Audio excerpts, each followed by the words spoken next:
মায়ের পূজা ছিল খুবই আন্তরিক ঘরোয়া ব্যবহারের মতো। ইষ্টকে কিভাবে একান্ত আপনজন ভেবে পুজো করতে হয় তা মা শিক্ষা দিয়েছেন। তিনি যখন ঠাকুরের পূজা করতেন তখন মনে হতো ঠাকুর শুধু পটের ছবি মাত্র নন, তিনি জীবন্ত, প্রত্যক্ষ।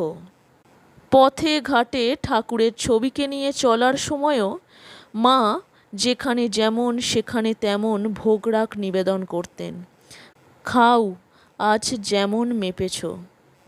মা বলতেন আন্তরিকভাবে ভোগ নিবেদন করলে ঠাকুর অবশ্যই গ্রহণ করেন। মায়ের পূজা পদ্ধতি ছিল ঠিক আপনজনকে আপ্যায়ন সেবা যত্ন করার মতো।